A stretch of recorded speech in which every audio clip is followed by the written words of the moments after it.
Good afternoon. I'm Ruben Alvarez, and I have the honor of serving as Chief Executive Officer of the Latino Leaders Network. And as our chairman likes to say, thank you for helping us start on time. We will end on time, respecting everyone's time.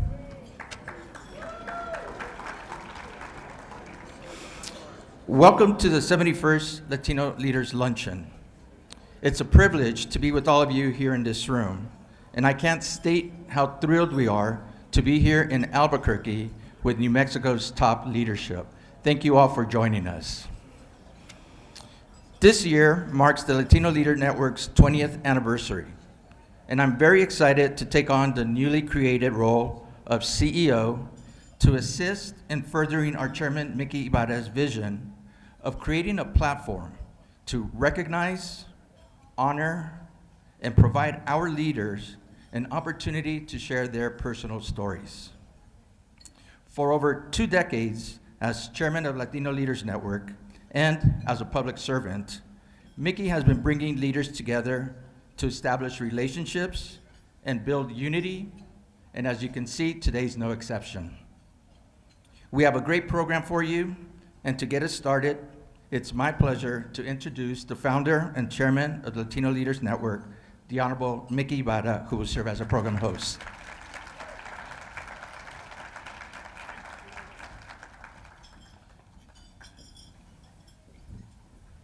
I love Ruben Alvarez, and most of the time he loves me back. But thank you, Ruben. We are grateful for your leadership and willingness to assume even more responsibility for the continued success of the Latino Leaders Network. Please give it up for Ruben Alvarez.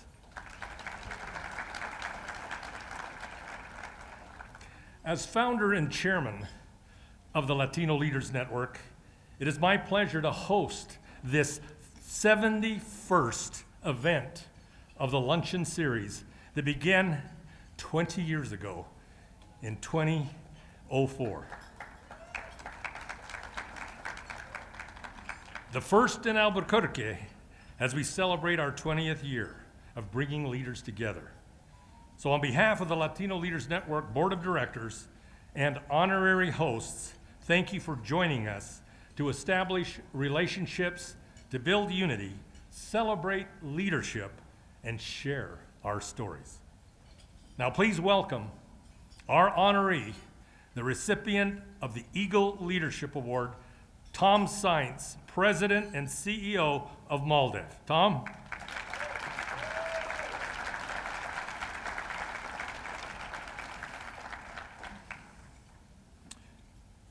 We start every event with prayer. Maria Estela de Rios of Albuquerque will offer our invocation. Maria Estela is a former member of the MALDEF Board of Directors, a successful member of the business community, advocate for our community, and honorary host of the luncheon today. Thank you, Maria Estela, for agreeing to lead us in prayer.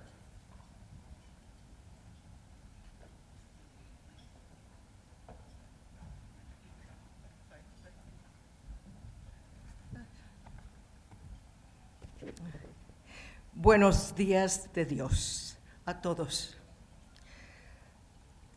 Let us bow our heads and humbly ask our Father, known by many names, to dwell among us and instill in us, your Latino leaders from throughout the community, with a spirit of openness, peace, and harmony, as we strive to meet the challenges of today for the benefit of our children and the future generations to come. Dear Lord, we live in troubled times which confuse and confound us, where at times we cannot tell what is true or false, where our most sacred values and institutions are being challenged, and where fear has replaced courage and evil runs the streets. We ask for your wisdom as we seek clarity to untangle the web of confusion, which attacks us at every turn. Send us your Holy Spirit, that we may know truth from deceit and act on what is right with courage and selflessness. Send us your Son, so we recommit to loving one another without reservation or bias. For you have given us faith and hope, but it is only through loving one another that miracles are possible. We ask this in your name. Amen.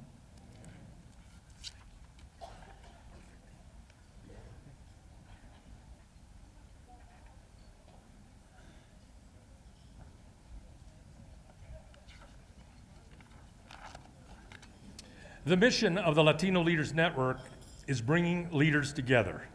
And with over 350 registered to attend this event, we appreciate your support.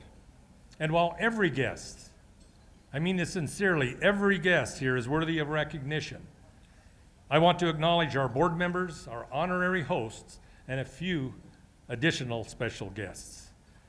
And to begin,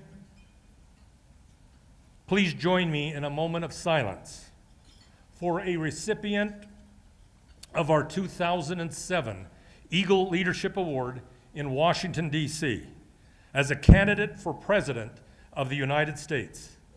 The Honorable Bill Richardson, who we lost last year, former Governor of New Mexico, Secretary of Energy, U.S. Ambassador to the United Nations, and Member of Congress.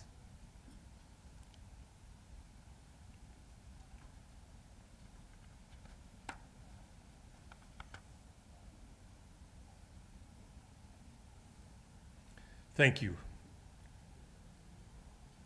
There are two additional board members that I'd like to acknowledge at this time. Rudy Becerra of Atlanta by way of Albuquerque. Rudy.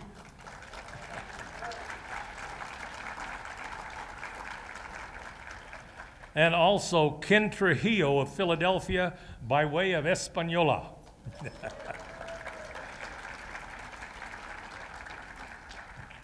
So proud of our honorary hosts of this event. Ruben and I traveled to Albuquerque to host a luncheon event clear last August to begin the preparations for today's event. And during that visit, we had dinner with a group of terrific leaders that I have had the privilege of knowing for many years. And there are 12 of those that stepped up to accept our invitation to serve as honorary hosts today, and I'd like them to be acknowledged. First, Clara Apodaca. Clara. Also, former Mayor Marty Chavez. Marty. Ernie Sedebaca. Cynthia Jaramillo. Patricia Madrid. Joe Maestas. Rudy Becerra, we just had to have Rudy on that host committee too. Rudy. Also, Zach Quintero. Zach. Maria Estela de Rios, who we just heard from for prayer. Thank you, Maria Estela. And one of my favorite leaders in the entire universe, Ambassador Ed Romero. Ambassador.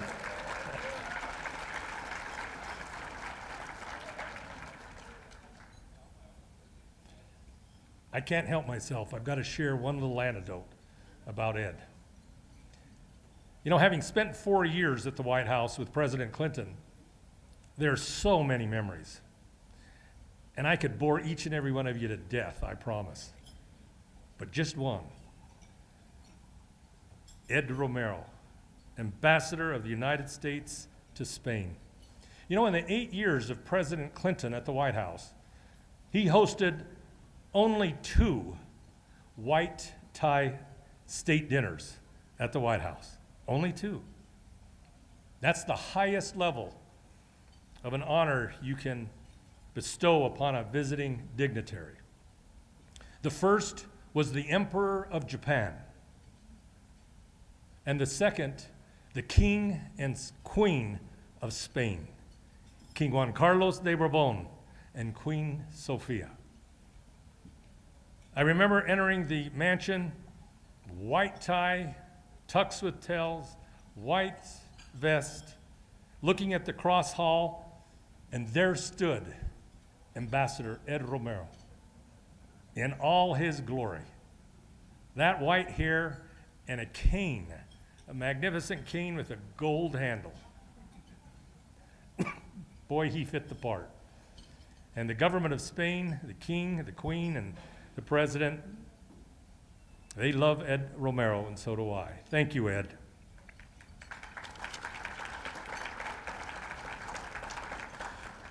We're also joined by Mayor Tim Keller of Albuquerque. Mayor?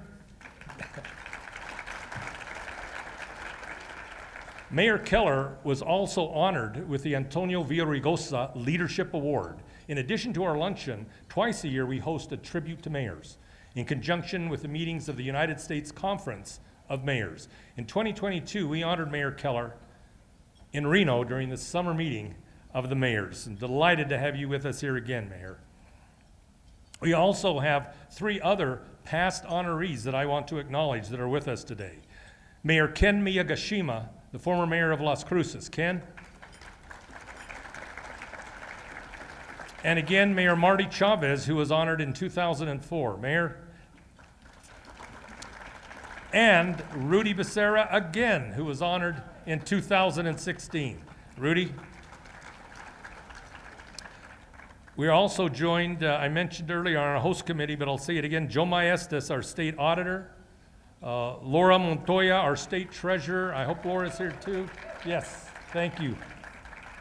We also have a mayor that I wanted to acknowledge, Mayor Russell Hernandez of Mesilla. Is mayor here?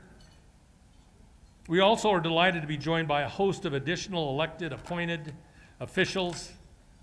We'd like you to take a look at their names on the big screen and join us in thanking them for showing up today.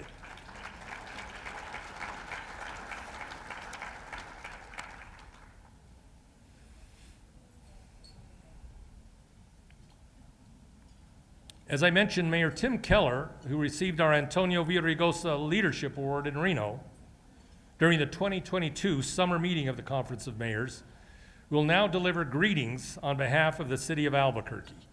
Let me share that, Mayor, we are grateful for your support and friendship. We thank you for your leadership and public service as mayor, state auditor, and state senator. Please join me in welcoming the 31st mayor of Albuquerque, the Honorable Tim Keller, for greetings.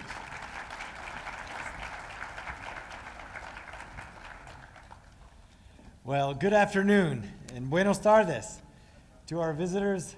Bienvenidos a Albuquerque. This is a very special occasion on a number of fronts. And of course, first and foremost, we want to congratulate the Latino Leadership Network on 20 years of bringing leaders together. And so, you know, the MC and the founder of the feast hasn't had his introduction yet. So let's give him a round of applause for 20 years of the Latino Leadership Network. Mickey, great job. And I think as you look around this room, you see that vision that he had in 2004 in full bloom right here in Albuquerque, New Mexico. And so we hope you feel that today, and the Duke City is honored to welcome you on this 71st Leaders Luncheon, and also your first convening in Albuquerque. And I want to let folks know, you know, I heard from several, we've been teasing the Latino Leadership Network a little bit, you know, what took you so long? I mean, 20 years. And I got to tell you just a brief story about how this came to be. When I first got elected, he was former mayor then, and I mean, he's still the mayor, but Marty Chavez was walking me to a Latino leadership event. He was kind of showing me the ropes in D.C. And I remember actually saying, like, you know, this is great. I was honored to be there. And I did. I think I said, you know, just making sure, like, the Anglo's supposed to be here and everything. And he told me, he said, you know, he said, Tim, he said, you're our mayor. You represent all of us every day, everywhere, and right here today. And I took that to heart. And so when I met Mickey and he told me all about this great organization. I said, Burqueños have had Latino leaders for 300 years, so you better come to Albuquerque. So we're glad that those seeds that were planted just a few years ago now brought this wonderful organization together with everyone in New Mexico. So as you look around this room today, whether it's state legislators or attorneys general, speakers of the House, city and county elected officials, corporate executives and hospital presidents, even our new APS superintendent, our chief of police, and on her way, our governor. There's no doubt that when it comes to Hispanic leadership, New Mexico walks the walk. And so I think we should all give ourselves a round of applause. We've been doing this for centuries, and we're going to keep doing it.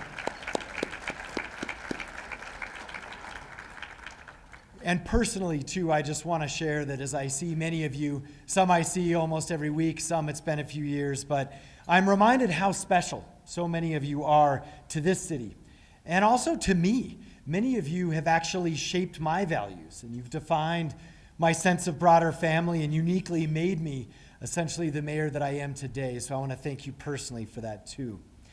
Now, last night, many of us were gathering in the Torreon at our National Hispanic Cultural Center, and we were staring up at that amazing mural by Federico. And I know he's here, by the way, so I want to acknowledge our own maestro. Give us a wave. There he is right there. And Federico Vigil, his fresco, it depicts our city's history, and I think most of you have seen this. And he's working on another one right around the corner, by the way. But as we looked, basking in the awe of this fresco, thinking about the promise of this place, even for folks who came centuries ago, is a place of, in the end, collaboration in an intersection of history, culture, and progress. And I know that New Mexicans, every day we are blessed with this vibrant multicultural identity and its inextricable Hispanic influence that resonates in our daily lives. And we all feel this, whether it's from our families who have centuries of history in this place, or sometimes it's even regardless of bloodline. It's the food we eat, the slang we use, the lowriders we love, the music we dance to. And whether you were born here like myself, or you just moved here and fell in love with the land of enchantment, or you're back visiting, this is home. This is the place where by natural or by choice, you become La Familia. It's something I'm grateful for each and every day.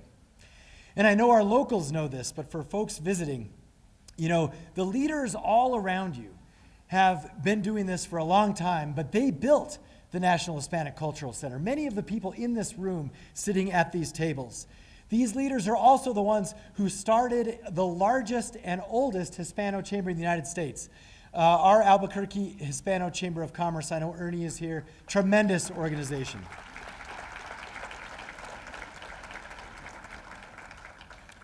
And I also know that we stand on the backs of so many leaders throughout our history.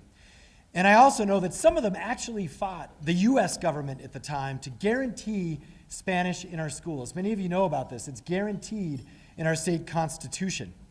And that's why it's so full circle today that we're honoring MALDEF and, of course, Tom Sainz, because he leveraged, and his group leveraged, that very institutionalization of our heritage, that Spanish language clause, to actually fight for funding for our public education system and to make sure that the next generation, for our children, that they continue to have that access for generations to come. And that's why I know even my own children who are in a dual language public education program, we all owe, as New Mexicans, MALDEF and Tom, a debt of gratitude. Thank you for fighting the good fight.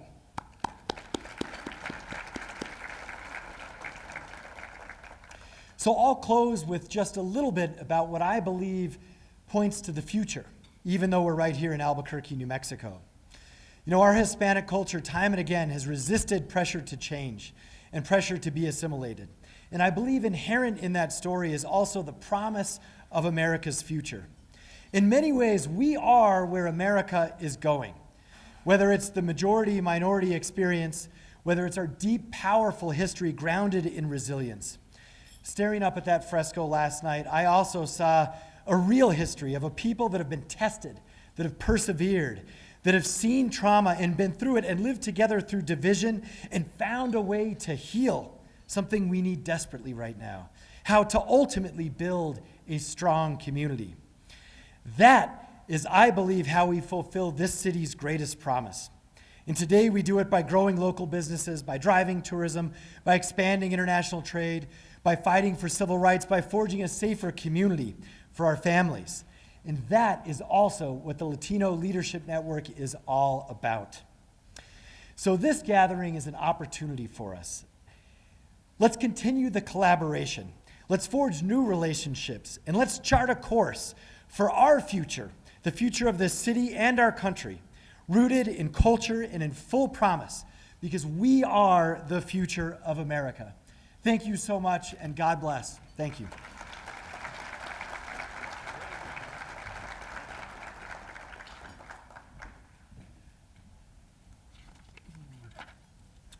I also want to thank two additional honorary hosts that have joined us today, both as honorary hosts, but also as sponsors of this event. Raymond Sanchez. Raymond, thank you so much for your presence, the longest-serving Speaker of the New Mexico House of Representatives in the history of this great state. And also Eric Cerna is with us as an honorary host. Eric, thank you. Thank you. And some of you may have noticed we have been joined by our special guest now, the Governor of New Mexico, Michelle Lujan Grisham. Welcome, Governor. And we're going to invite you up to the podium here in just a moment. But now, a word from our sponsors.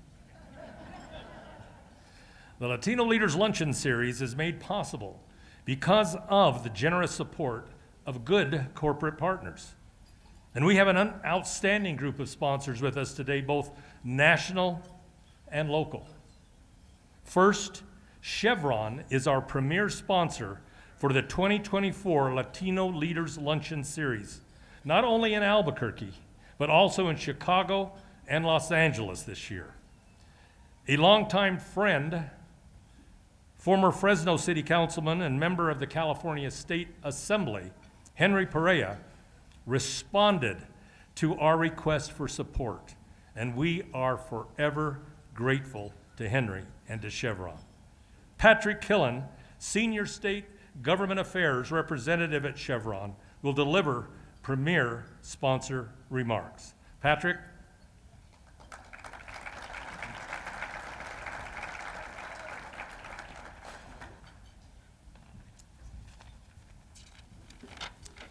Good afternoon, everyone. Thank you for being here. Governor Lujan Grisham, Mayor Keller, distinguished guests, colleagues, and friends. So honored to be with so many distinguished colleagues and associates here today. My name is Patrick Killen. I serve as the Senior State Government Affairs Representative for Chevron here in New Mexico. It is truly a great pleasure to live and work here. I grew up in New Mexico, and it's my home and where I intend to remain. I am here today on behalf of Henry Perea, as Mickey noted. Henry is our government affairs manager for California and the West Coast.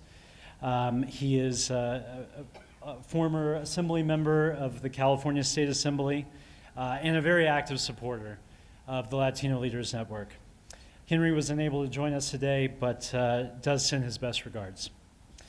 Chevron and our legacy companies have operated in New Mexico for the last 100 years in communities like Cuesta and Carlsbad and other places all around our great state.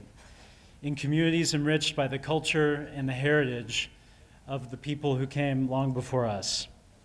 At Chevron, we know that our strength lies in nurturing the growth of diverse leaders at all levels, enriched and ensuring that every individual's contribution is recognized. And we're committed to fostering a workplace that lies in recognizing that every individual is valued, where every voice has the power to lead, where every voice has the power to innovate, and where every voice has the power to drive change. Chevron's partnership with the Latino Leaders Network is a reflection of those shared values. Together, we strive to create opportunities that lead to a brighter and a better future for all of the communities that we serve. And as we look ahead, Chevron is excited to continue this journey with you and the Latino Leaders Network, fostering the growth of Latino leaders who will shape the world of tomorrow. We are here today not just as partners, but I hope you will see us as allies, as friends, and as a testament to the power of collaboration. So thank you very much for welcoming us as a sponsor, for your dedication to leadership, and for the impactful work that each and every one of you do in our communities every day. Thank you.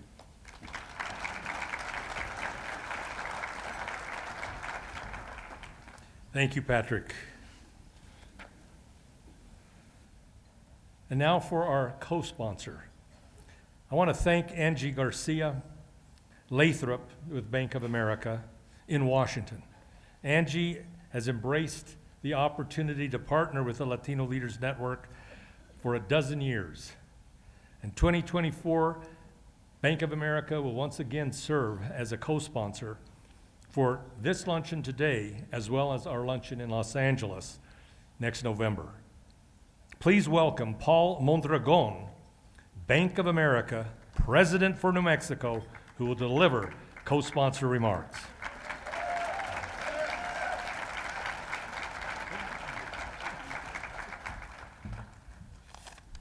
Good afternoon. Welcome to the Latino Leaders Network and so many of you who have traveled to our beautiful city of Albuquerque. I'm Paul Mondragon, President of Bank of America New Mexico, and I'm also pulling double duty today as the current board chair of the Albuquerque Hispano Chamber.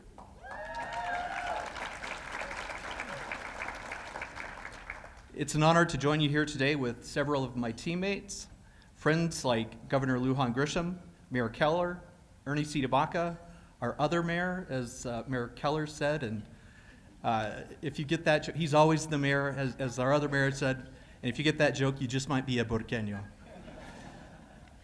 I bring greetings from the bank's leadership and 600 teammates in the New Mexico market. For more than a decade, Bank of America has been a proud sponsor of the Latino Leaders Network. Its mission of connecting Latino leaders is aligned to our belief that there is power in each and every connection. I would like to thank Mickey Ibarra for his vision and intention in building what is now a national network, and also offer my congratulations to Ruben Alvarez, your new president and CEO. As important, I would like to congratulate Eagle Award winner Thomas A. Sines, the president and general counsel of the Mexican American Legal Defense and Education Fund.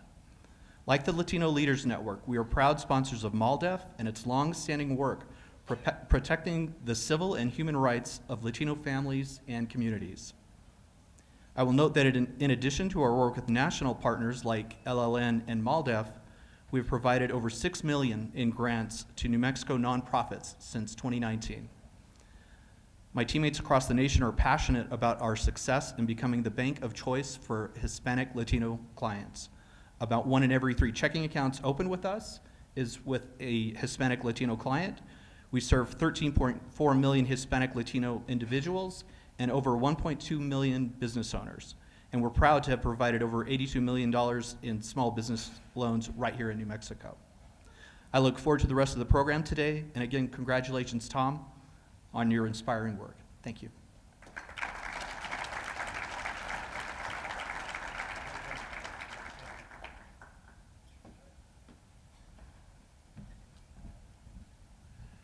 Thank you, Paul, and Bank of America. Additional sponsors that we want to give a shout out to and a heartfelt thank you include Southwest Airlines, the official airline of the Latino Leaders Network. We have Rachel Powders in the house. Melanie O'Brien is our contact, but thanks to Southwest. We're also grateful for the support of our VIP table sponsors. You'll see them on the big screen, the logos, but I want to also thank them: P&M, HDR Engineering, Geico, Verizon, Rudy Becerra, Waste Management, Heritage Hotels and Resorts, Chamberlain Herdlicka Law Firm, and the Eric Cerna Law Firm as well. Thanks to our VIP table sponsors. And then we have two associate sponsors, Raymond Sanchez, as well as CHCI St. Joseph Children. Thank you.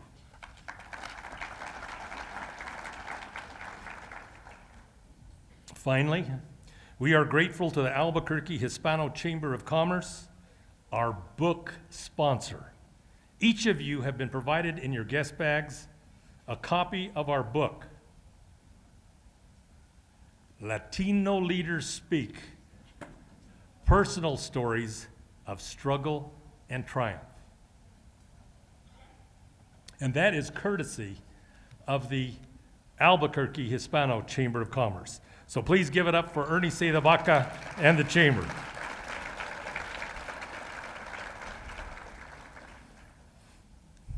Now, before presenting the governor for remarks, we'd like you to share with you a short 2-minute video about the Latino Leaders Network.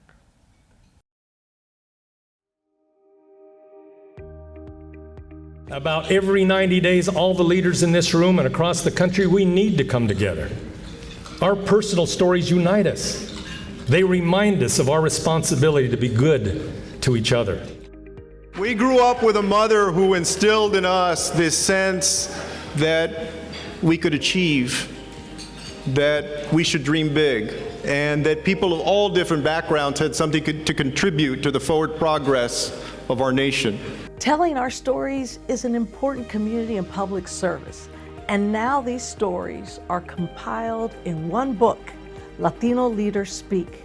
Now is the time to make sure we get this book into everyone's hands who can share it with a young person. Make sure that it is accessible in every network that we have so that generations will have this for years to come.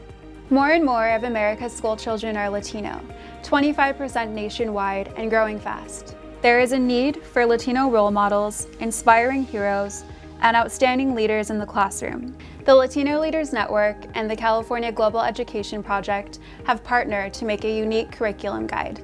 It will engage students to learn about the powerful stories of Latino leaders in contemporary society. These stories inspire us to be better members of our community, of our nation, and the world. Our goal is to inspire the next generation of leaders from high school to early college. Help us get the word out to educators. Let them know of this valuable new resource. Urge them to get it into our classrooms, and it's all free of charge. Those who are Latino, those of you who might be Latino curious, and everybody else, these convenings have fulfilled a role in our lives. You know, others may try to tear us down. What we need to be dedicated to is building each other up. Don't you agree?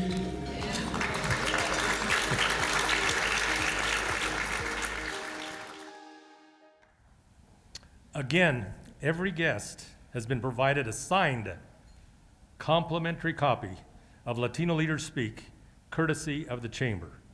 Now in its third edition, third printing, it remains available from the publisher, Arte Publico Press, at the University of Houston.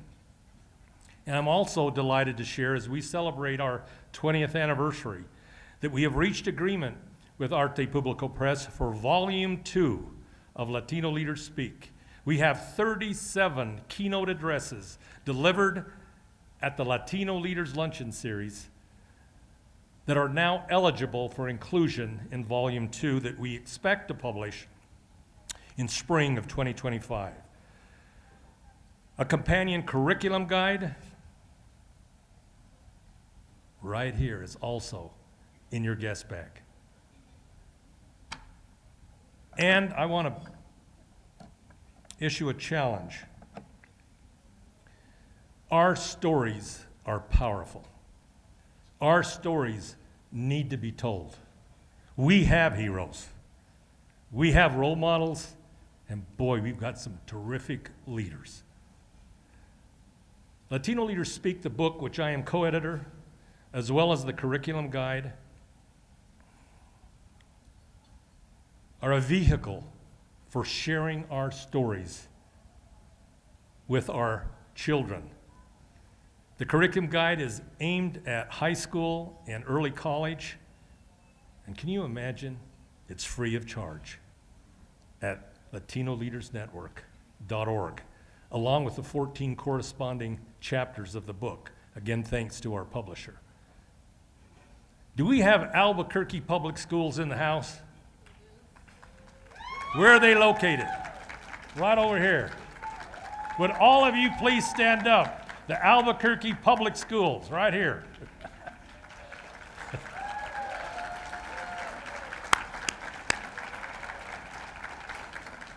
Thank you.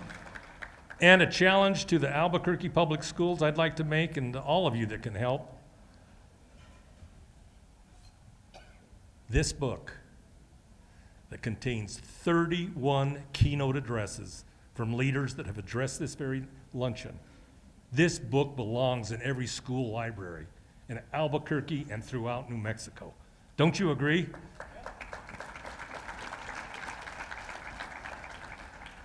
So we're going to depend on the APS leaders in the room to help maybe share it with their curriculum coordinators and see if this is something that ought to belong in their school libraries.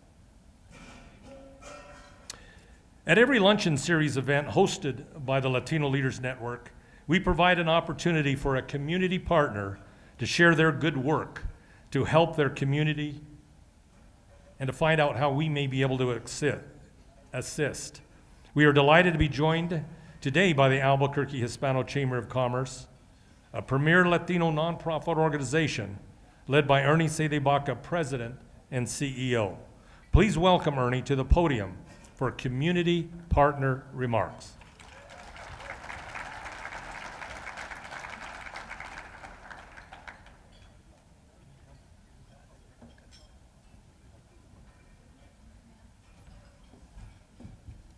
Wow. Thank you all for being here today. It's always great to see.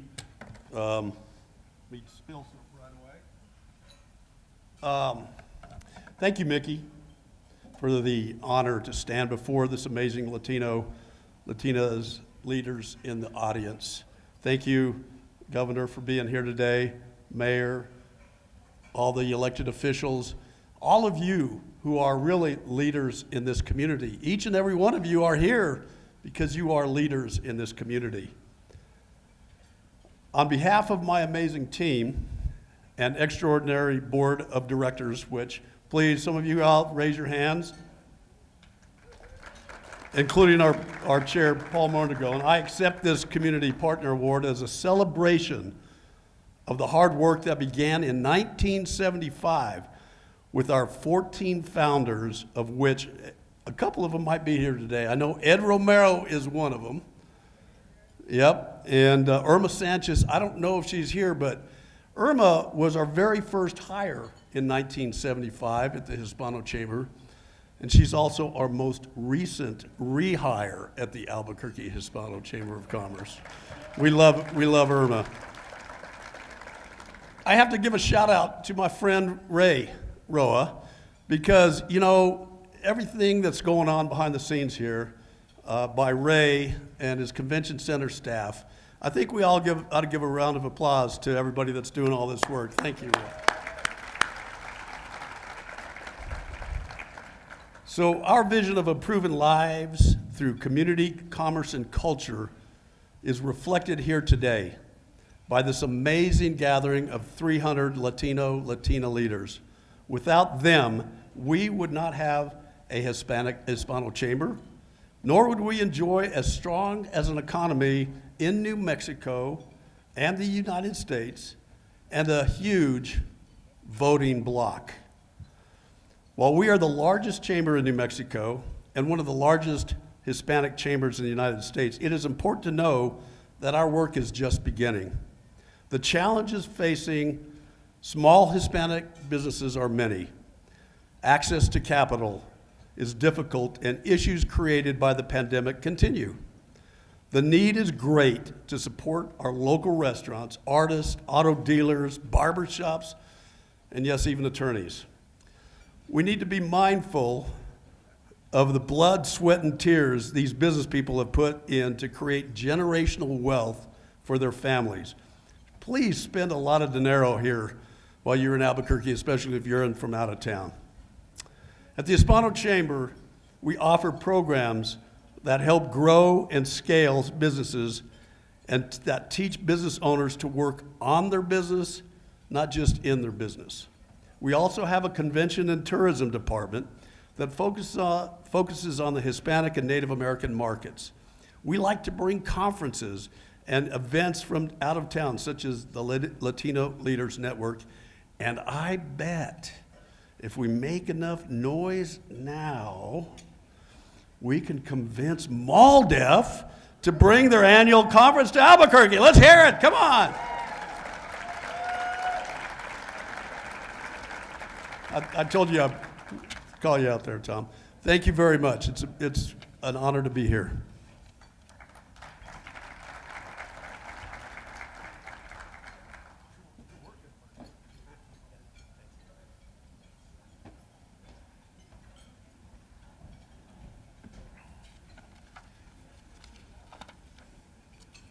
Ernie, he's always working it.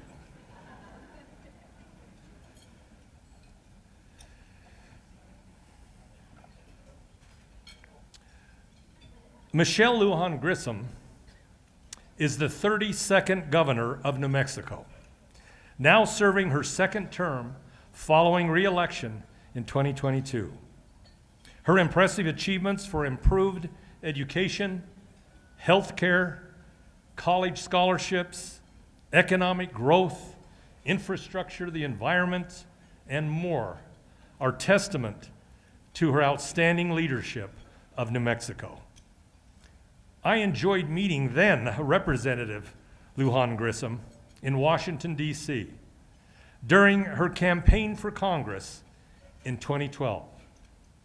She was and remains a breath of fresh air, an optimistic, positive force for change, who embraces the belief that winning in politics, and I would argue in life, is about addition and multiplication, not subtraction and division.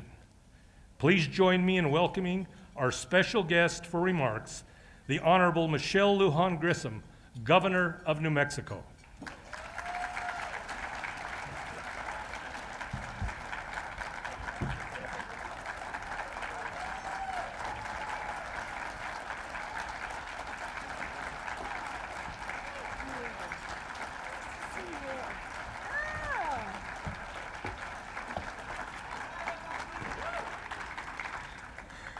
I don't know who put this box for me to stand on, but it says, "Step up for New Mexico." And I sort of take that as a bit personal and also incredibly friendly and welcoming. And I don't mind being able to tower above anyone, since I never get to do that unless I'm giving a speech. I want to do three things. One, I don't need to remind anyone in this room or anyone in the state or anyone across the country that Mickey is irresistible. If he asks you to do something, I dare you to try to say no. You can't, because he does the work. He leans in. He creates relationships with the people in this room and beyond. And make no mistake, he's made a real difference in the careers and community engagement of not just every one of us here, but so many people all across America. So give my good friend, Mickey Ibarra, one more round of applause. And as an elected leader who I get challenged all the time, because I might have a sort of distinguishable, interesting voice, a lot like Kermit the Frog. You get what you get, and you just got to go with it. But that, you got a face for TV and you got a voice for radio, Mickey. So if you'd like to do an ad for New Mexico, I can set you up in about 10 seconds just outside.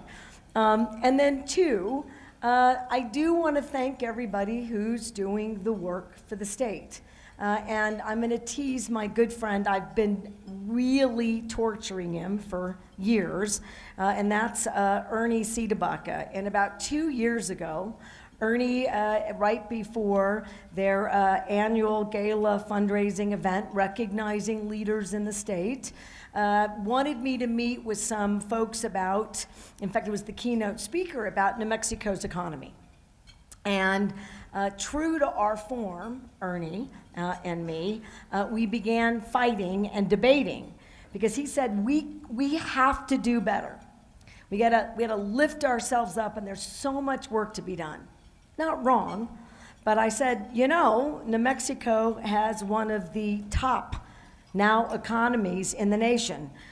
Employment growth, economic growth, #1 in the country for wage growth, and that for the first time, certainly in my efforts in government and the private sector for the last 40 years, New Mexico now has about 50% of its economy from oil and gas, and 50% of it from every other single economic effort, which boasts about twice the national averages. And why is that? Yes, let's clap for that. Because this is a state with the #1, right, Hispanic, Latina-owned businesses, business women and leaders, and we have such a huge presence as a minority-majority state of economic leaders all doing the same, showing that a small state, most states that have the kind of trajectory that we have for economic growth, double the size of the state. We just do what we always do. It's the power in this room, and many of them have been leaders for the Latino Network and for MALDEF for their whole careers. It's that leaning in that is the secret recipe of this state. We don't say no. We find ways to succeed. We get to yes. We do the heavy lifting. We're not deterred by anything ever. And in fact, it shows. And it's such a pleasure for me to get to stand here and remind us all that we have so much to be proud of. And I want you to know that I certainly am, and I brag about us, which is, frankly, a governor's #1 job. I just need that voice, Mickey, all around the globe, not just right here at home. Third, I do want to talk a little bit about our Eagle Award winner, and I'm really glad that, Tom, you have to give the keynote address, and I do not. And I bet the crowd is happy about that, too.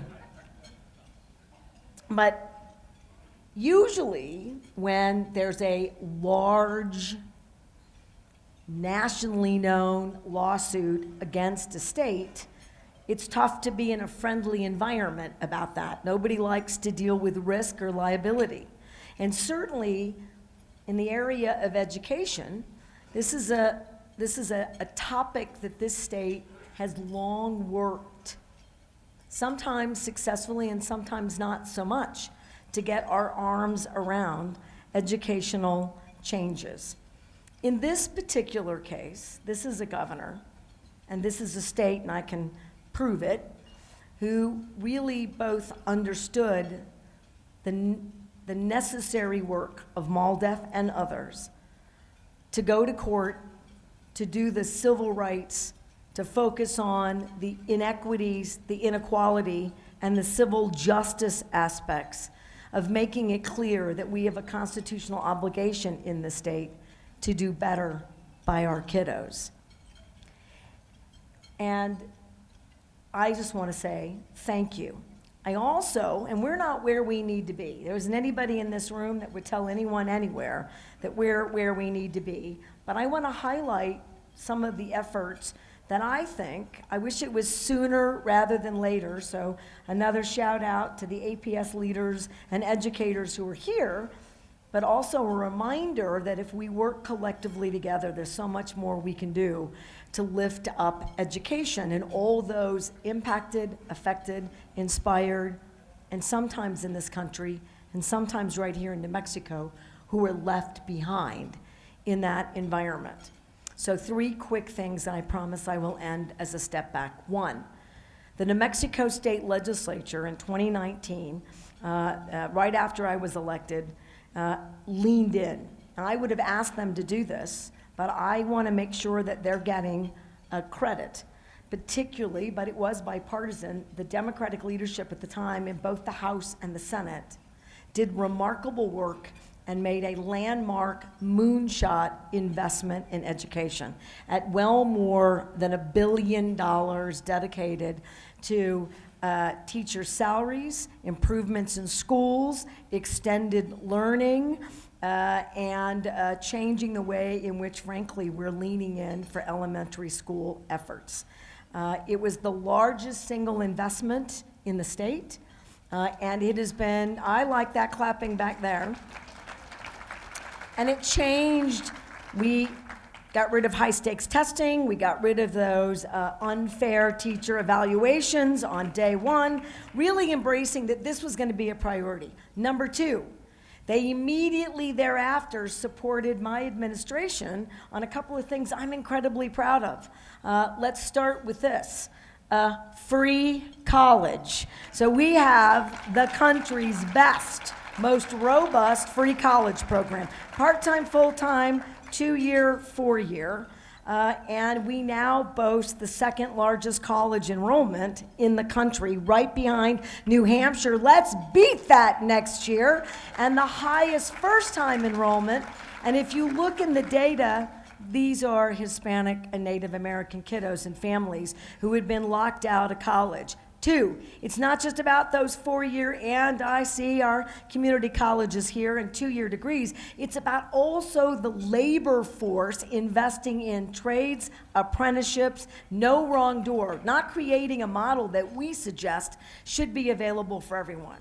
Now, that incredible model had some pretty good founding fathers and mothers and originators, and look no further than Speaker Sanchez and his cohort, because they long knew that funding college, lottery scholarships, changing that trajectory, and creating the country's nearly largest, I think it's like the 3rd largest in the world, educational endowment fund with a permanent fund land grant was one of the most important things New Mexico ever did, and it's this network and these Hispanic leaders that had the foresight to put us in a position to do right by the kids that we were a little slow to get organized and do. Third, we now have the fastest growing, high quality, universal, free pre-K program in the country, beating the socks and pants off Colorado, which is frankly my favorite part. Well, it's tied with doing right by kids. And we have decreased the number of kiddos needing special education because they're getting the interventions that they need as 3 and 4-year-olds. What's next? Well, it's already here. We're the only state in America with a constitutional right to child care. On our way, robustly, thank you to the New Mexico State Legislature, we will have universal, free, high-quality child care to every family in the state of New Mexico. You want women in the workforce? You want young families to be able to compete? You want to grow the economy? Then create the things that families really need to be successful. Last thing, our literacy initiative, and that is really tied to the at-risk issues that we were held accountable for, and rightly so. In this state, I believe is a game changer. Our proficiency rates aren't what they should be. No one in this room will tell you that. But we had the highest increase in literacy rates, and for a country that has the lowest literacy rates of any industrialized nation in the world, this is a state that can say that we will not allow that injustice for any New Mexican to occur anymore without all the right interventions. We will no longer train educators in our colleges or our community colleges, so universities and colleges. Their departments of education will teach the science of reading. It is mandated. That will never happen again. 2, We are doing it in the classroom. The state retrained every elementary school teacher, and you should give them a round of applause because it's not easy training. And it's not like they weren't in the classroom while we were mandating that they do this work. And the schools that had the ability to embrace the science of reading and extended learning, Pewaukee High School, their proficiency rates went up 27%. One of the highest increases of any school with a Title I school in the country. So we know this work can and will work, and this summer the state is launching, thank you to the New Mexico State Legislature again, and bipartisan, the Senate Finance Committee endorsed the $50 million in the first 3 days of the session. We're gonna do tutoring and support for 10,000 New Mexico kiddos statewide starting this summer, and I'm incredibly excited about that. So again, we are on our way, and I want to end here, and I'm stepping off my soapbox. If you're not inspired by others to do better, and if you can't harness and recognize even when you have a long way to go, there is no path forward. And the best aspect here about the leadership displayed at this lunch and the care and feeding of the people around the room is that all things are possible. And recognizing that I wouldn't be here without most of the people in this room, and that connection is what binds us and keeps us moving forward.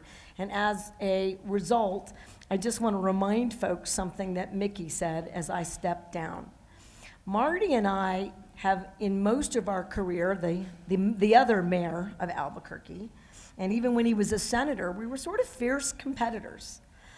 Marty is a guy that can get stuff done. And I was challenged by that in the way that you should be, to think about more and bigger.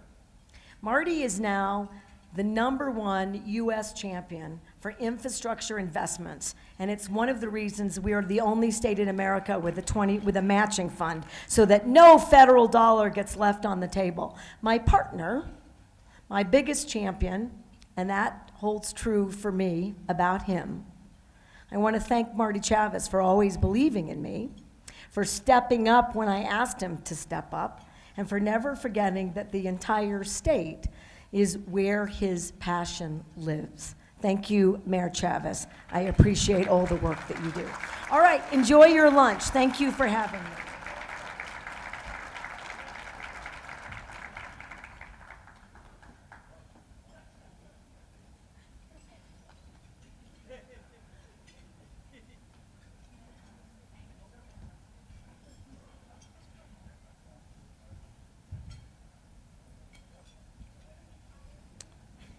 Thank you for joining us, Governor.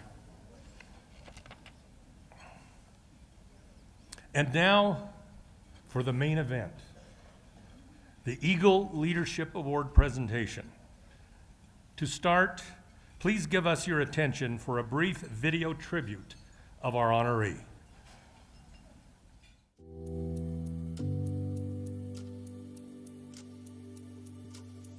When I was entering high school, we had a meeting with a counselor about my class selections. He had strong recommendations from my teachers as well as high test scores in front of him. But I think he then looked at the school I came from, the most Latino elementary school in the district, looked at my parents, looked at our name, and he said to us that he wanted to enroll me in a mid-level algebra course, not the high-level honors algebra course. I was fortunate that my mother, despite never having gone to college herself, had the knowledge of the schools and the personal experience to stand up for me. And she told that counselor she wouldn't leave his office until he agreed to enroll me in the higher level algebra course. I appreciated what my mother was able to provide me. So many other students don't have parents with that knowledge, with that courage to advocate for them. So I went to college intending to be a lawyer. And that was not really based on an informed decision. I just thought becoming a lawyer would give me the opportunity to serve the public and possibly contribute to the kind of social change that seemed to be particularly necessary. When I was one of the co-chairs of MECHA, there was an opportunity to change policy that came out of a terrible experience by an Asian American freshman who had had KKK written on her dorm room door.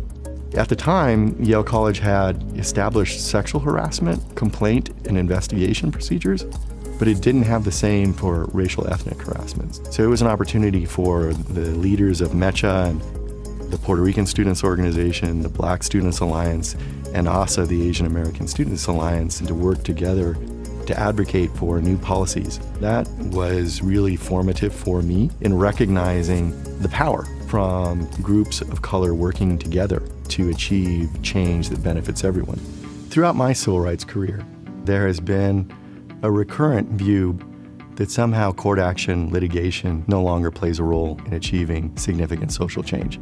I think that changed when Donald Trump took office, because for so many of the depredations of civil rights that his administration engaged in, the only recourse was the court system.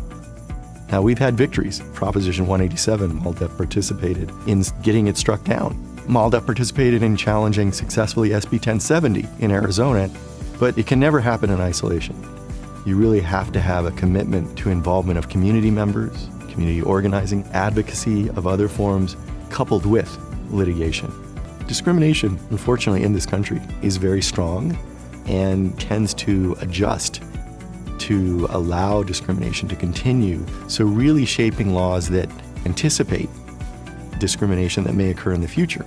That's really the key to obtaining a society where enduring social change can become a reality.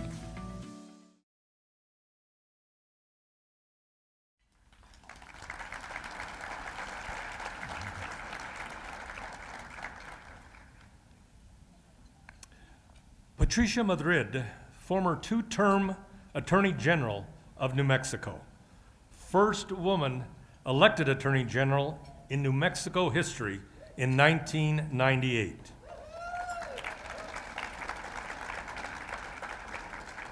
And the first Latina elected Attorney General in the United States, a trailblazer extraordinaire. In 2009, Patricia served as chair of the MALDEF Board of Directors when Tom Sainz was selected as the new MALDEF president and general counsel at the MALDEF board meeting in Bernalillo County 15 years ago. It was my privilege to join her in the affirmative as a board colleague. New Mexico is where good things happen. Please welcome the Honorable Patricia Madrid, who will introduce our honoree and keynote speaker.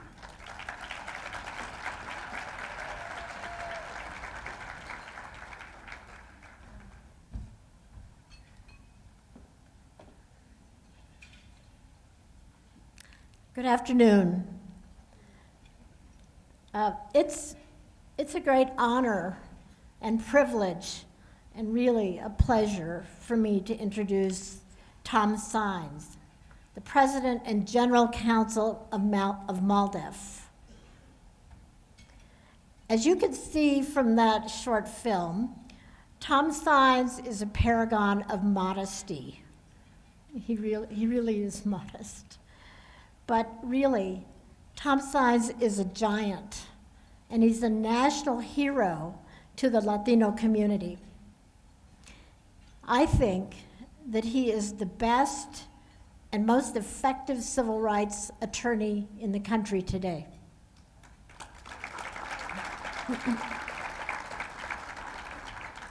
Tom came from humble beginnings. He was born and raised in Southern California, but he is connected to New Mexico. Remember, a lot of great leaders, national leaders, come by way of New Mexico. His grandfather was from Las Cruces, my hometown. I think we're cousins. Tom Sainz went on from his humble beginnings to attend Yale University as an undergraduate. He graduated summa cum laude from Yale, and then he went on to Yale Law School. After that, he clerked for 2 federal judges, including a federal judge on the Ninth Circuit. He served as counsel for 4 years for Los Angeles Mayor Antonio Villaraigosa. In 1996, Tom Saenz was hired by MALDEF, by Antonia Hernandez, to be the National Senior Counsel and VP of Litigation. I must add at this moment that after I gave you those credentials, his education, his clerking, his litigation experience, we all know that Tom Saenz could have joined a number of very powerful and prestigious and rich law firms in this country, and he can still do that. But he chose service to the Latino community, to our community. In 2009, when I was chairman of the board of MALDEF, I was so proud to hire him as our president and general counsel. And he still is in that position, and he leads the premier law firm for the Latino community in this country, MALDEF. He has won major cases and led the charge on Latino civil rights in areas of education, employment, immigrant rights, voting rights, access to justice. Tom served in that capacity during the years that Trump was president, and he continues in these extremely and political fraught times to serve our community. I want to thank you so much, Tom, for all you've done. I love you, and welcome to New Mexico.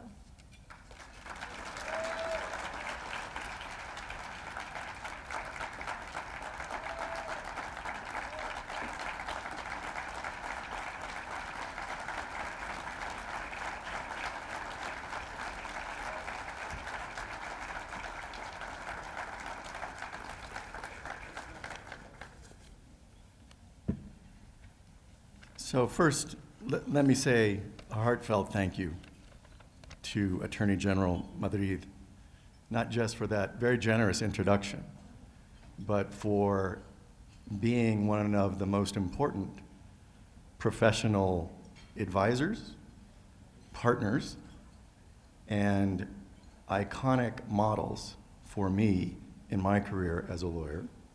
It has been one of the great privileges of my professional career that I've had the opportunity to be mentored by a number of extraordinarily accomplished Latino and Latina lawyers. I note that many of them are women who have been my most important mentors, and I certainly consider Patricia Madrid one of those whom I've had the great privilege to partner with and work with. So thank you for all that you have done and continue to do in leading not just New Mexico, but the entire country, Patsy.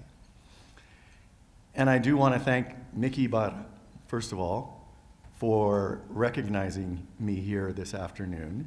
And I will say publicly, Mickey, you were right.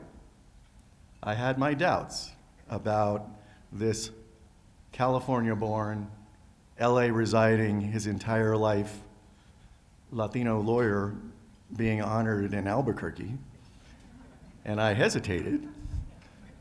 But as the governor said, you can't ultimately say no to Mickey, so I did have to say yes, and I want to say now, Mickey, you were right. You were right. How special it is to be here in front of this crowd in Albuquerque makes this recognition even more of an honor and delight. And that is not just because, as you heard, my current position was granted me here in New Mexico by the MALDEF Board of Directors, that at the time included not just Patricia Madrid as our illustrious chair, but 2 others who are here, Mickey Ibarra was on the MALDEF board at the time, and Maria Estela de Rios, whom you heard from earlier, was on the MALDEF board at the time. And I cherish every one of their votes because it was a split vote. It was not unanimous, so every vote was important when I was selected and given the honor of serving as president and general counsel of MALDEF. For those who may not be familiar with MALDEF, and I hope that that is a very small number of you, we are a now 56-year-old national legal civil rights organization whose mission is to promote the civil rights of all Latinos living in the United States. We pursue that mission primarily in the courts, and thank you, Governor Lujan Grisham, for recognizing the partnership that should be the result of good civil rights litigation. The best leaders, and you are one of them, recognize the roles that we each play and how they can come together, even sometimes out of searing circumstances, to lead to long-term partnerships for the betterment of all of us. But MALDEF does its work primarily in the courts, but also through policy advocacy and through community education. And our work, now 56 years in, is, as you all know, as challenging today as it ever has been. When we marked our 50th anniversary, we welcomed, as we always do, back two of our surviving premier leaders, Vilma Martinez and Antonio Hernandez, and discussed with them how they perceive today in comparison to what they knew about the Latino situation in 1968 when MALDEF was founded. And they both acknowledged, together with numerous other leaders in MALDEF's history, that our challenge today, despite the great progress achieved by MALDEF and the broader Latino community, our challenge today is as bad, is as great as it was in 1968. Now that is in part because of the course of the growth of the Latino community, a growth that is perceived even now by too many as a threat to the country rather than as the extraordinary asset and foundation upon which to build our collective national future. But it has been my great honor for 15 years to lead MALDEF in facing that ongoing and important challenge. Indeed, I have spent 27 years of my now 33-year legal career at MALDEF as an attorney, staff attorney, regional counsel, vice president of litigation, and ultimately, after 4 years with Mayor Villaraigosa, as president and general counsel. Now, I know from that terrific book that Mickey talked about earlier that others who have received this tremendous honor have talked about their very personal journeys to where they are today. So I have to talk in a more personal way than I often do. And Mickey's right about the location, but Mickey's only given me 20 minutes. And you all know 20 minutes public speaking for an attorney is like a minute. So I'm going to do my best not to threaten Mickey's record of always ending on time. But I do want to just spend a few minutes telling some stories about my journey. But I begin by acknowledging that the first Latino leaders with influence in my life were, of course, my parents, Edward Saenz and Margarita Parada, both of whom achieved tremendous progress, success, particularly, I would say, somewhat immodestly, as parents to two young Latinos, then young, not anymore, look the gray hair, but my brother and me. Their examples of leadership were, of course, as powerful as what they said to my brother James and me at the dinner table. But I will say, the two messages directly delivered at the dinner table to both of us that I most recall were, one, the singular importance of education and educational achievement. This despite the fact that neither of my parents were able to go on to college in their youth. My father achieved his Associate of Arts degree from the local community college through night school when I was 5. And then it was my mother's turn, and she achieved her AA from the same local community college when I was 15. But despite that lack of formal college education in their early years, they conveyed to both my brother and me the clear, not just expectation, absolute mandate that we would go on to 4-year universities and would achieve what was necessary to get there. But the other clear and resounding message, as often as it was delivered, was that we were to always acknowledge and be proud of the fact that we were Americans of Mexican descent.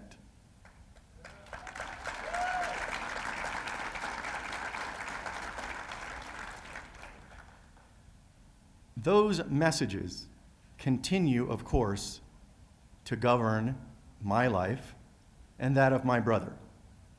I want to pause to say how extraordinarily proud I am of my brother, a year older than me. We shared a room for 16 plus years, who became a leader in his own right, graduating from West Point, serving for 30 years in the US Army, retiring as a colonel, and now working as a Biden administration appointee in the Department of Defense.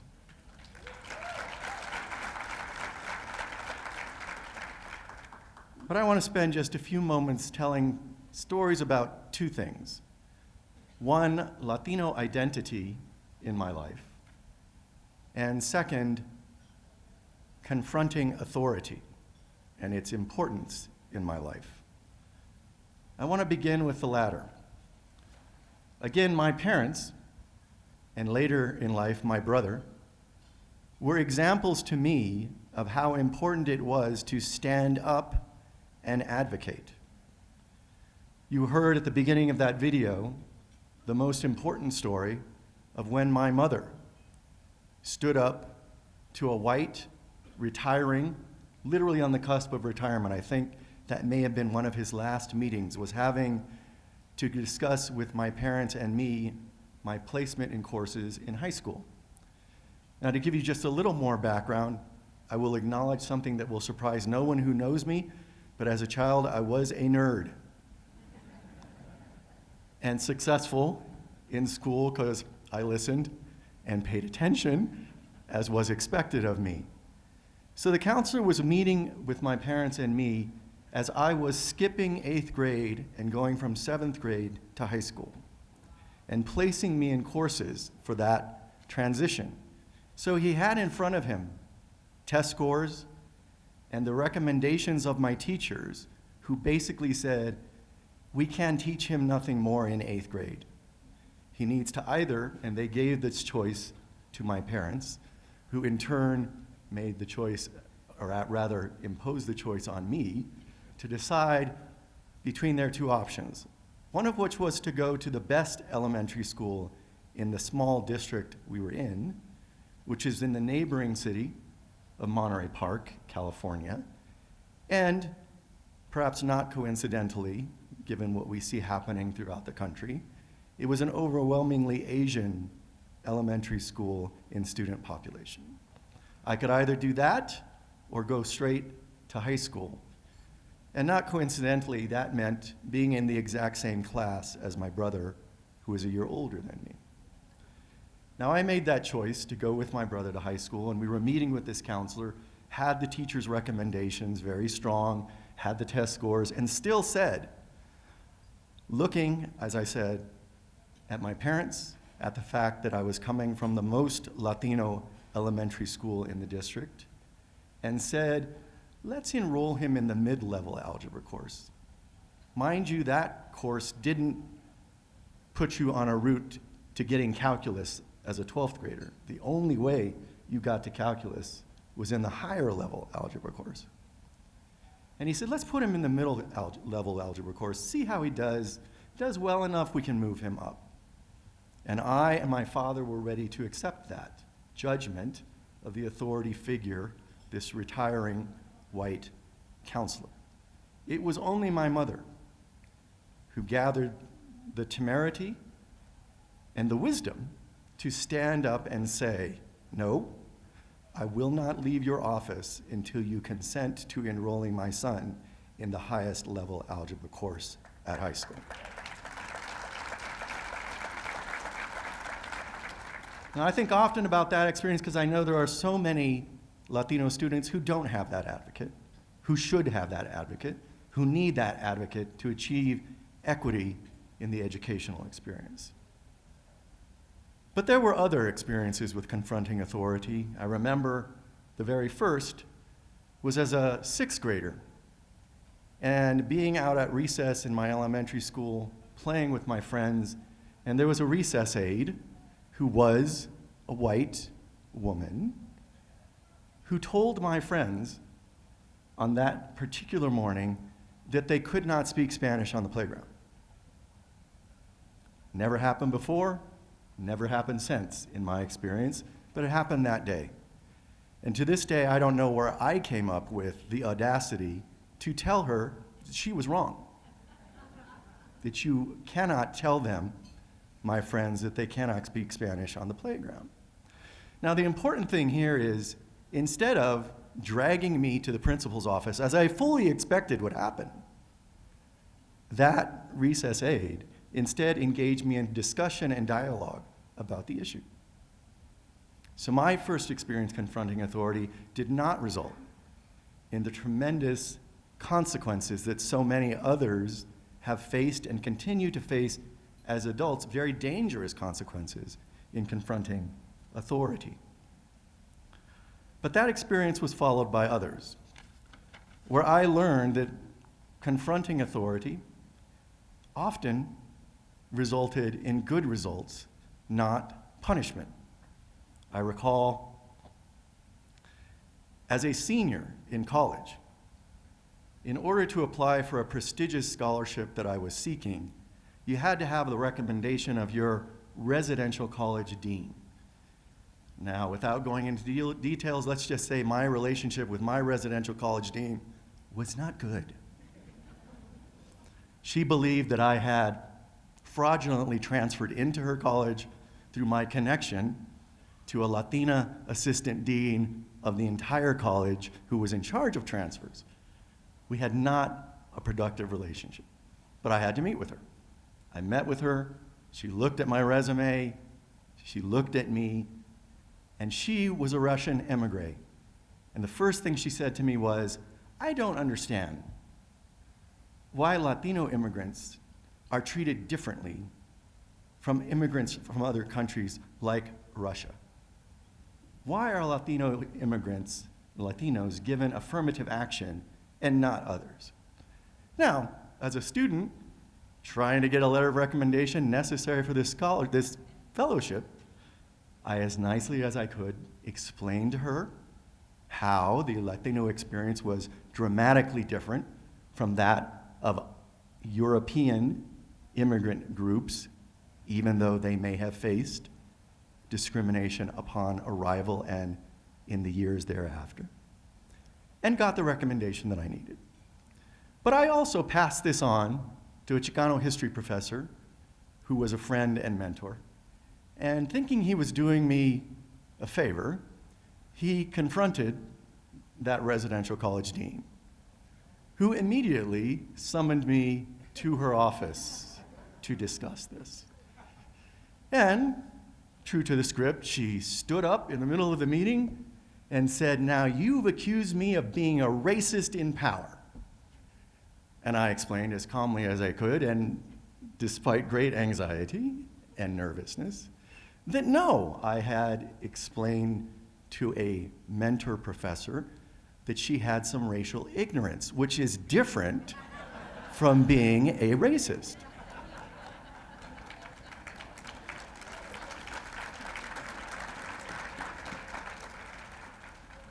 And despite that difficult confrontation, there were no further punishment or consequences. Final example was in law school as a first year. This was in the late 80s, early 90s.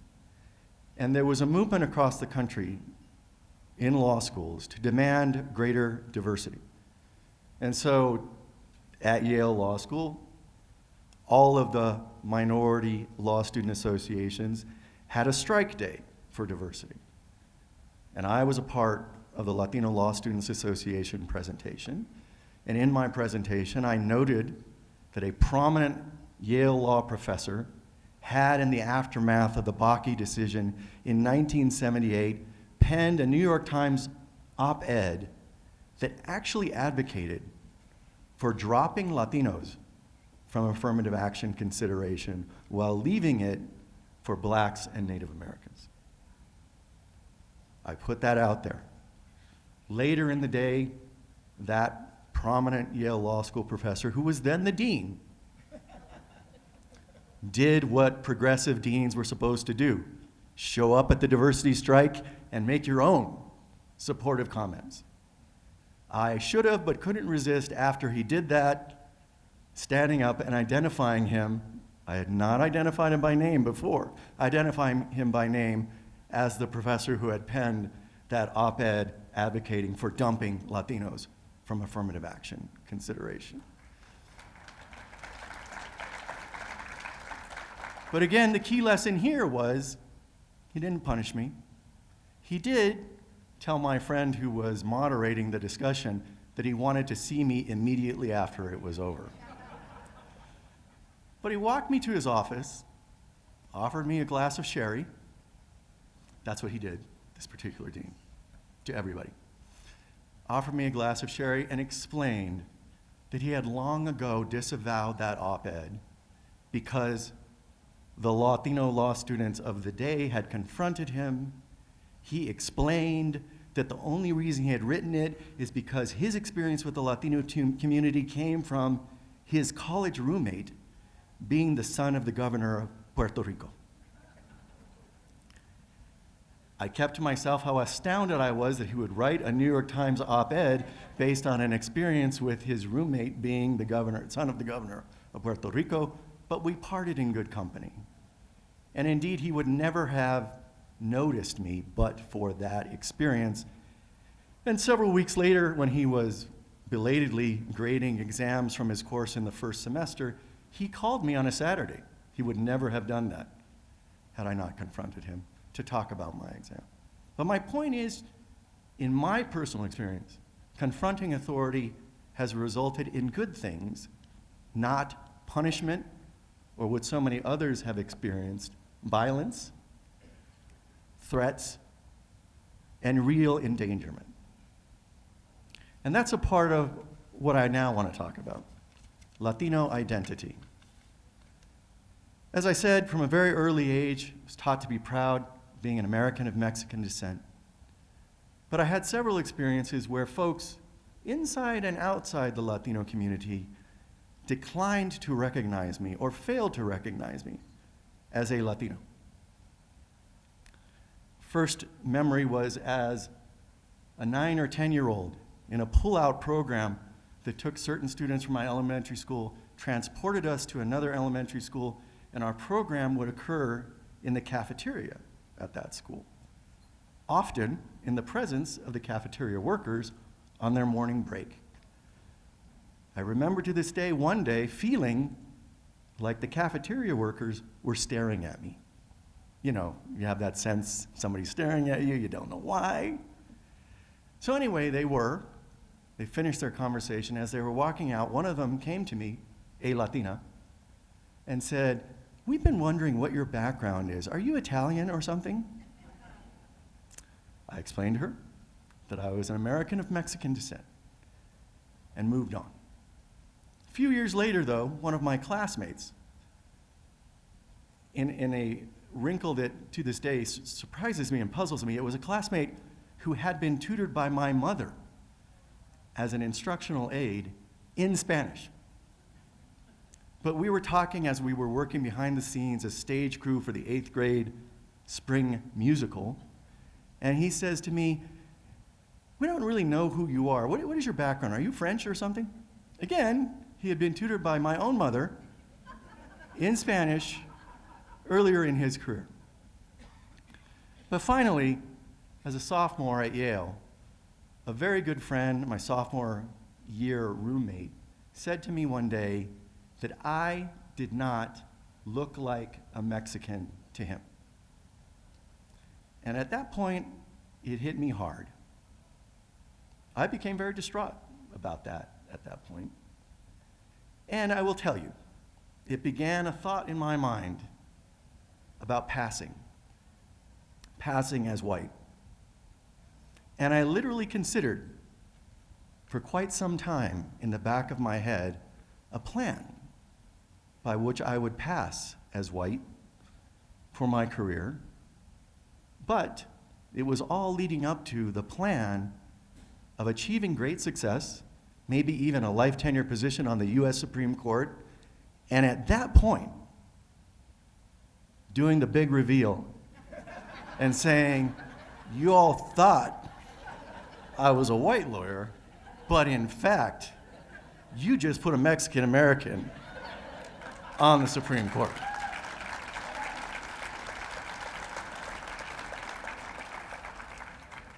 Now that was just a plan that went nowhere. And it went nowhere because I realized, in part from experiencing or reading passing literature from other communities, that I probably couldn't stomach it. Having to put up with what I already sometimes have to put up with, people telling racist Mexican jokes in your presence because they don't think you're from that community. But if I was passing, I couldn't confront them, as I currently have the ability to do, and say to them, "Yeah, I'm one, so leave it there." So I couldn't internally stomach it, that passing plan, and I realized that it would be a betrayal, not just of my parents, but of their parents and their journeys to the United States, or as part of the United States, to secure a better future, not just for their children, but for the Latino community writ large. So I abandoned that plan and went on, of course, to leadership of the chapter of MECHA at Yale, leadership in minority recruiting, leadership in law school of the Latino Law Students Association, and to a now 27-year career at MALDEF, and a 33-year career as an advocate for civil rights for the Latino community.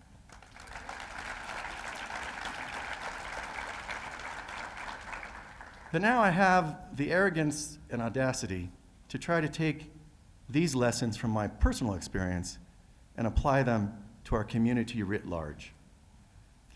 And here's what I have to say, and I know many of you in the room will agree, but I am concerned that our Latino community nationally is flirting with passing far, far too much.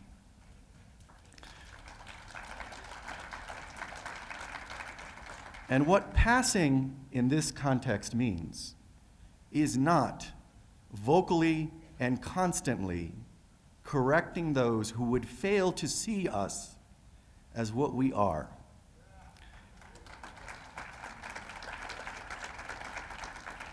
A racialized group present in this country over decades and decades, and still continuing to experience ongoing, systematic, nationwide racial prejudice and oppression.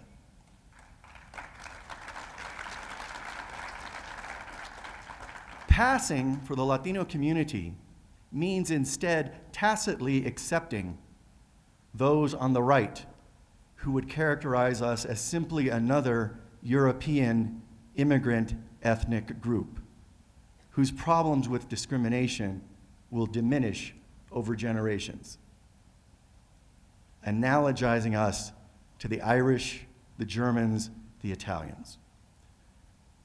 When we tacitly accept that, we are passing.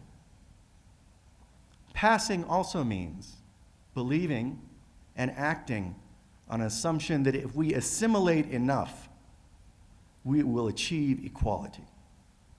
Passing means accepting even tacitly that somehow our role as leaders in equality and civil rights is less than that of other minority communities.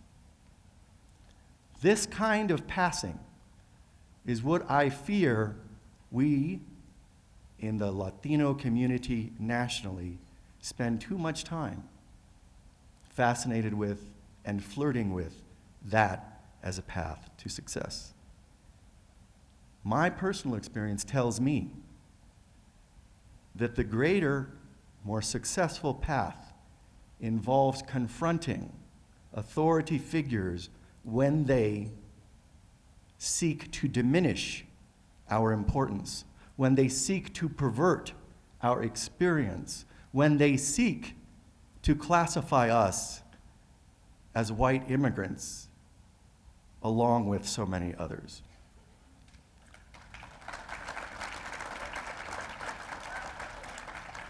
Now, admittedly, my experience with confronting authority is not shared by others who faced and continue to face real danger.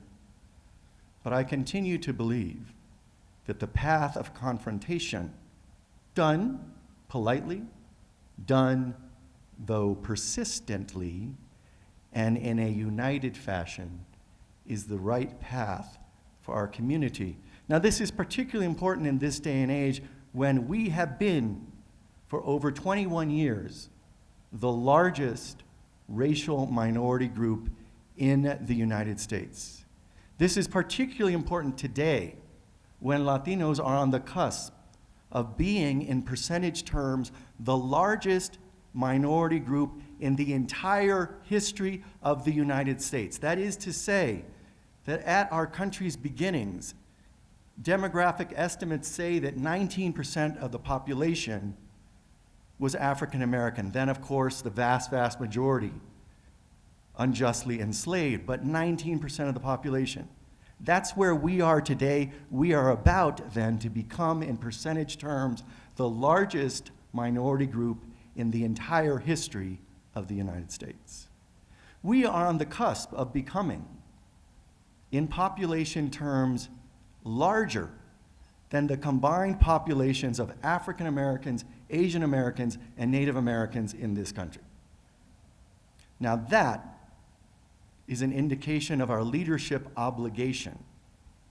So this is the time, if our community ever had a big reveal in mind, now is the time for the big reveal that we will no longer flirt with passing, that we will no longer accept diminution of our importance, our responsibility, our status as racial minorities in the lead for civil rights and equality for the first time to be achieved true to the principles of our nation's founding.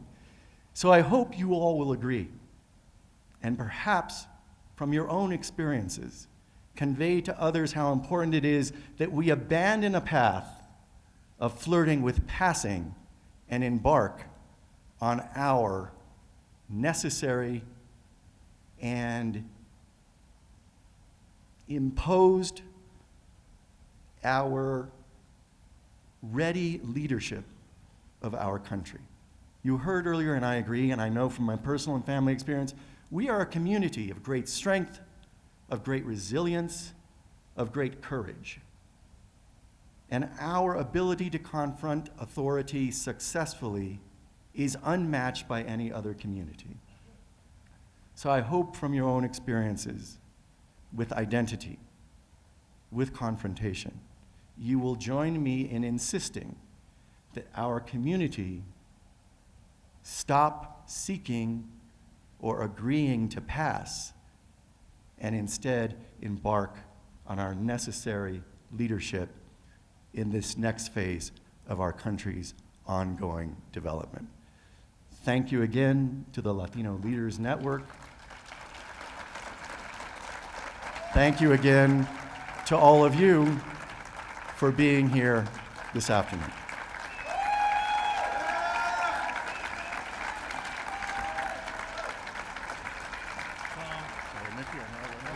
That was fantastic. Don't worry about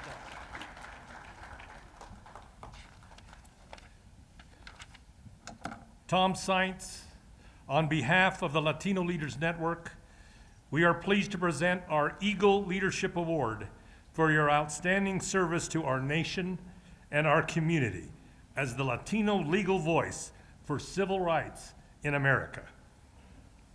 Here we go. Let's walk right over.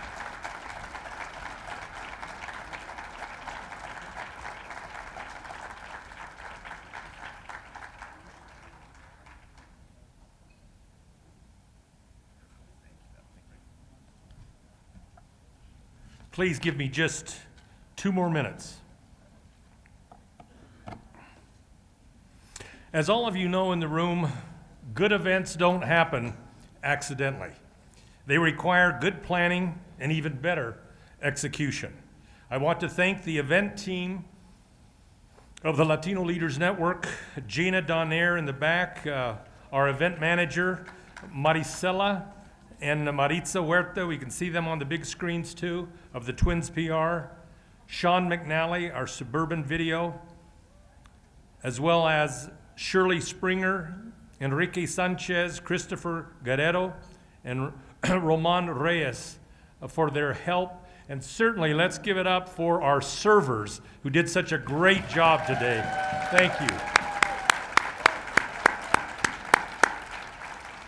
This concludes the 71st event of the Latino Leaders Luncheon Series. Thank you, Albuquerque and the land of enchantment.